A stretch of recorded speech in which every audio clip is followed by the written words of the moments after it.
दर्शकों, देखो आज मैं छोटी सी कहानी श्री कृष्ण भगवान की सुनाऊंगी। और अगर आपको ये कहानी बहुत ही दिल को छू जाने वाली है और अगर आपको पसंद आए तो एक लाइक तो बनता है। एक बार राधा और कृष्ण स्वर्ग में विचरण कर रहे थे।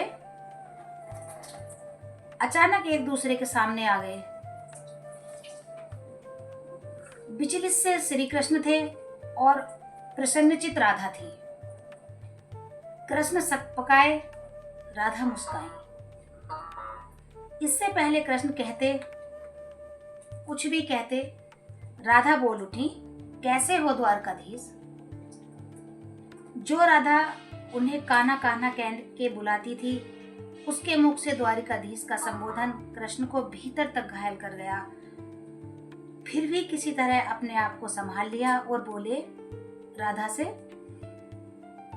मैं तो तुम्हारे लिए आज भी कान्हा हूं, तुम तो द्वारकाधीश मत कहो।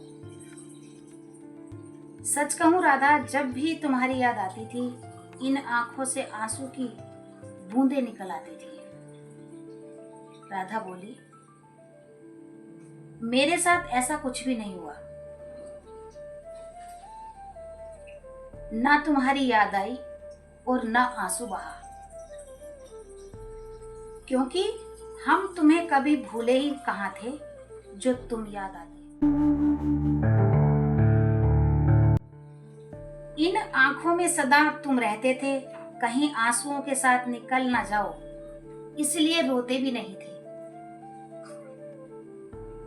प्रेम के अलग होने पर तुमने क्या खोया, इसका एक आईना दिखाऊं आपको।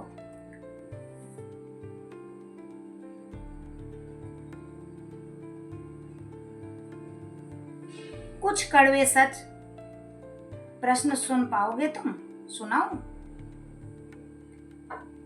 कभी सोचा इस तरक्की में तुम कितने पिछड़ गए। यमुना के मीठे पानी से जिंदगी शुरू की और समुद्र के पानी तक पहुंच गए। एक उंगली पर चलने वाले सुदर्शन चक्र पर भरोसा कर और 10 उंगलियों पर चलने वाली बांसुरी को भूल गए। राधा कह रही है श्री कृष्ण से कि तुम अपनी तरक्की करते करते कितना भूल गए हो, कितना पीछे हो गए हो। कान्हा, जब तुम प्रेम से जुड़े थे तो जो उंगली गोवर्धन पर्वत उठाकर लोगों को विनाश से प्रेम से अलग होने पर वही उंगली क्या क्या रंग दिखाने लगी। सुदर्शन चक्र उठाकर विनाश के काम आने लगी। कान्हा और द्वारकाधीश में क्या फर्क होता है बताऊं। कान्हा होते तो तुम सुदामा के घर जाते। राधा जी कह रही है श्री कृष्ण से कि कान्हा होते तो तुम सुदामा के घर जाते, सुदामा तुम्हारे घर नहीं आते।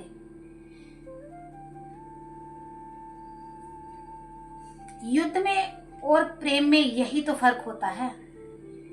युद्ध में आप मिटाकर जीतते हैं, और प्रेम में आप मिटकर जीतते हैं। कान्हा प्रेम में डूबा हुआ आदमी दुखी तो रह सकता है, पर किसी को दुख नहीं देता। आप तो कई कलाओं के स्वामी हो, सपन दूरदृष्टा हो, गीता जैसे ग्रंथ के दाता हो। पर आपने क्या निर्णय किया, अपनी पूरी सेना कौरवों को सौंप दी और अपने आप को पांडवों के साथ कर लिया। सेना तो आपकी प्रजा थी, राजा तो पालक होता है, उसका रक्षक होता है। आप जैसा महाज्ञानी उस रथ को चला रहा था, जिस रथ पर बैठा अर्जुन आपकी प्रजा को ही मार रहा था। अपनी प्रजा को मरते देख आपने करुणा नहीं जागी, क्योंकि आप प्रेम में शून्य हो चुके थे।